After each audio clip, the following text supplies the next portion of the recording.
Yo puedo discutir con cualquiera, con el que sea, que yo no me tengo que congregar. Y hay gente que me dice, no, Hebreos 10:25 dice eso, que tienes que congregarte, no dejando de congregarse como muchos tienen por costumbre. Pero este es sencillo. Tú tienes que buscar lo que llaman hacer un exégesis de esa palabra, que es un estudio más profundo. Entonces tú tienes que ir más allá, tú tienes que decir, ok, ¿en qué momento se dijo? ¿A quién fue dirigido? ¿Qué gobierno había? ¿A quién le hablaba el autor ahí? Cuando tú vas a todo eso, tú dices, ok, vamos a buscar el contexto histórico. Sencillo, para ese entonces tú no te podías llevar una Biblia a tu casa. Tenían que, porque era... Tenías que llegar a un lugar a recibir palabras. Por eso es que también la misma Biblia dice, la fe viene por el oír, ¿verdad? Y el oír la palabra de Dios. Pero Tremendo. ¿dónde la vas a oír? Pues en ese entonces tenías que congregarte en un lugar para recibir esa enseñanza. Pero ahora tú tienes la Biblia y tú te la llevas. Ahora tú te metes a internet y consigues un estudio bíblico. No, que no es lo mismo. Bueno, cuando tú tienes relación con Dios y no con un sistema que no corres por batería, porque por ejemplo, tú llegas a la iglesia y lo primero, hermano, levanta las manos, adora a Dios. O sea, me tienen que mandar. Yo pienso que el congregarte no te da acceso a la salvación. Sí es positivo para personas que necesitan mantenerse en esa fiebre que tú diste, en esa emoción, para no enfriarse. Hay personas que realmente lo hace bien, lo necesitan, y se quedan ahí, tienen la vida bien, pero si tú puedes mantener tu relación con Dios y comportarte bien por tu esquina, no le veo nada mal. Mis santos hermanos, Dios me les bendiga y Dios me les guarde de una manera muy, pero muy especial. Aleluya. Este hombre afirma de que no hay que congregarse. De hecho, él afirma de que él no se congrega en ninguna parte y que él está dispuesto a debatir este tema con Raimundo y todo el mundo donde sea y en donde sea. Ahora, la pregunta sería, ¿cuál es la cita bíblica que tiene él para sustentar de que no hay que congregarse? Porque vale la pena aclarar que los temas bíblicos se debaten con la Biblia, no por lo que nosotros creamos, no por lo que nosotros pensemos, no por lo que nosotros nos imaginemos. Por ejemplo, nosotros tenemos la segunda carta del apóstol Pedro. A la altura del capítulo 1, versículo 20, nos aclara la escritura y el apóstol Pablo le dice a toda la iglesia en general de que nosotros tenemos que tener en cuenta de que la escritura no es de interpretación privada. La Biblia no es de interpretación privada. Ahora, él asegura de que él no se congregue en ninguna parte porque las personas que van a una iglesia simplemente para que las manipulen, para que les laven el cerebro y todas estas cosas. Y el argumento, el único argumento que él tiene, porque recordemos de que él ha tomado la cita bíblica de Hebreos capítulo 10, versículo 25, donde el escritor de Hebreos, que hasta el día de hoy no se sabe si fue el apóstol Pablo o fue el médico Lucas, el escritor de Hebreos aclara de que hay que congregarse, que no debemos dejar de congregarnos como algunos ya lo tienen por costumbre.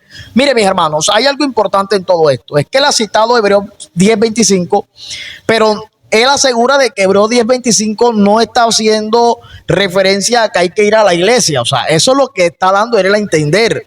Porque supuestamente Hebreos 10:25 hay que leerlo su contexto, es decir, hay que hacer una exégesis, una investigación profunda, como a quién se dijo, por qué se dijo, cuándo se dijo y por qué se dijo. Mis hermanos, vamos a hacer algo. Vamos a centrarnos en el único argumento que él tiene. El único argumento que él tiene no es bíblico, simplemente es un pensamiento, una ideología de él. Y el pensamiento que él tiene referente al no congregarse es el siguiente, en que antes no existían las Biblias. Él dice, antes no existían las Biblias. Por eso, antes la gente necesitaba ir a algún lugar a que le predicaran la palabra, a que le enseñaran la palabra.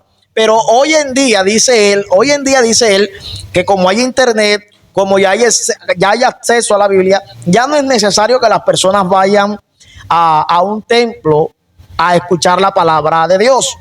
Miren, mi hermano, vamos a partir de esta premisa y vamos a matarle la vaca sagrada a este hombre y a todos los rebeldes que dicen de que no hay que congregarse, que no hay que ir a alguna iglesia. Las personas como este sujeto son rebeldes, son personas que no quieren estar bajo la sujeción o bajo la supervisión de algún líder espiritual. Esta es la realidad de todo esto. Existen cantidades de predicadores y predicadoras a nivel mundial, hermano, que andan como rueda suelta, como ovejas sin pastor, predicando, haciendo y deshaciendo, y no se congregan en ninguna parte, no tienen ninguna entidad que les supervise. Damos la gloria al Señor. Ahora, Jesús derriba por completo el argumento de este hombre. Lo derriba por completo. ¿Por qué? Porque los judíos tienen conocimiento de las Escrituras. Y los judíos, teniendo aún el conocimiento de las Escrituras, van al templo, van a las sinagogas hasta el día de hoy, se reúnen, se congregan a escuchar la palabra de Dios. Jesús no fue la excepción. Jesús, a la edad de 12 años, siendo el Hijo de Dios, siendo la misma palabra, conociendo de pe a pa todo, hermano, la ley, dice que llegó al templo, se congregó y dice que le dio cátedra, le dio, hermano, sopa y seco a los maestros, a los doctores de la ley, al punto que ellos se quedaban sorprendidos de dónde este niño tenía tanta sabiduría. Oye, el mismo Jesús se congregó, el mismo Jesús fue al templo. Pero personas como este sujeto se atreven a decir de que no hay que ir a la iglesia. ¿Por qué? Porque ya tenemos acceso a la Biblia, tenemos acceso al conocimiento de las Escrituras. Hermano, Jesús tenía todo el conocimiento de las Escrituras y lo tiene aún. Y aún así, cuando estuvo en esta tierra, se congregó. Es decir, que cae por tierra todo el argumento que este hombre ha dicho, aludiendo de que primeramente no es un argumento bíblico. Y con la misma Biblia hemos derribado su propio argumento. El mismo Jesús se congregó, el mismo Jesús fue al templo, el mismo Jesús llegaba a las sinagogas. Ahora, no solamente Jesús, sino hasta el día de hoy todos los judíos ortodoxos y muchos que no son ortodoxos van a las sinagogas, van a los lugares de reunión a escuchar la palabra. Pero este hombre ha cometido un grave error. Él cree que los lugares de reunión son simplemente para escuchar la palabra de Dios.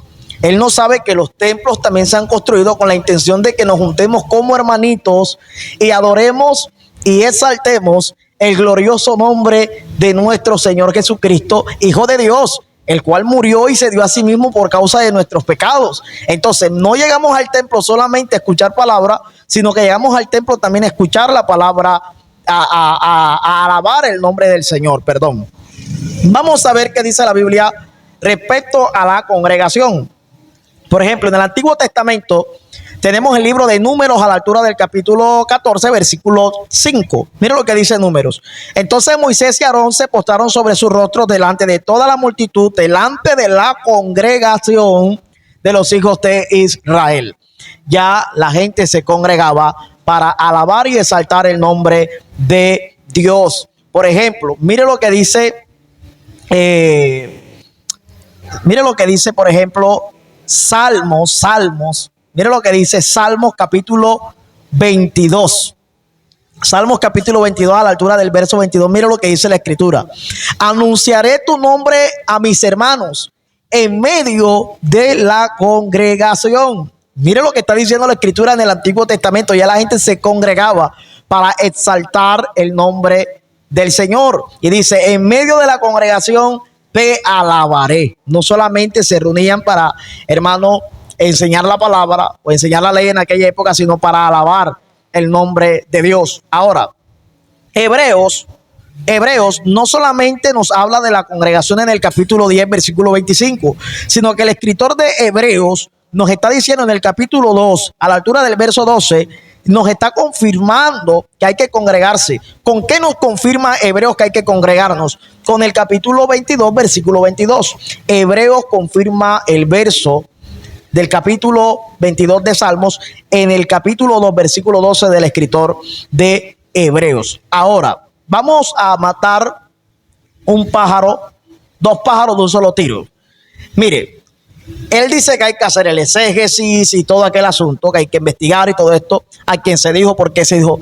Hebreos está hablando enfáticamente de salvación, del sacrificio, de lo que Cristo ha hecho por nosotros. Hebreos está hablando y está diciendo de que los sacrificios pasados no podían quitar el pecado, pero que el sacrificio de Cristo se dio una vez y para siempre, y que este sacrificio sí limpia nuestros pecados, que la sangre de los toros y de los machos cabríos no podían quitar el pecado para siempre, por eso debían de ofrecerse constantemente todos los años, y que el sacrificio de Cristo se entregó una sola vez y para siempre, y que este sacrificio sí nos limpió de todo pecado y de toda maldad. Y el escritor de Hebreos finaliza diciendo: hey, aunque ya hemos sido limpios, aunque hemos sido redimidos, aunque hemos sido perdonados, no podemos dejar de congregarnos como algunos tienen por costumbre. Vale la pena aclarar de que el libro de Hebreos se escribió, según algunos eruditos, entre el año 64 y 68, antes de la destrucción del templo, después de Cristo. Entonces, mis hermanos, miren lo que sigue diciendo la Biblia. Por ejemplo, Santiago, vamos a leer el libro de Santiago a la altura del capítulo 2, versículo 2. Dice: porque si en vuestra congregación entra un hombre con anillo de oro y con ropa espléndida, y también entra un pobre con vestidos andrajosos. Mire, Santiago nos está hablando de una congregación. La gente ya se congregaba. Mire lo que dice Salmos, porque vale la pena aclarar el por qué hay que congregarse. Número uno, no nos congregamos solamente para escuchar y aprender más de la palabra del Señor, de lo que Dios le ha dado a otros nuestros hermanos, de lo que Dios le ha dado al pastor y a otros hermanos. Recordemos de que en la iglesia no solamente predica el pastor, sino que también predican otros hermanos que ya tienen la capacidad para enseñar la palabra de Dios, sino que también nos reunimos con la intención de adorar y exaltar el nombre de Dios junto con otros hermanos. Y la Biblia dice de que en esa reunión, hermano, ahí envía Dios bendición y vida eterna. ¿Dónde dice eso? Salmos capítulo 133 dice: mirad cuán bueno y cuán delicioso es habitar los hermanos juntos y en armonía.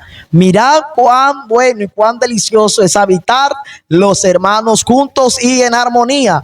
Yo tengo varios hermanos en Cristo, pero no habito con ellos. ¿Por qué? Porque ellos tienen su casa, tienen su familia, algunos laboran. ¿Y dónde nos juntamos? ¿Dónde nos reunimos?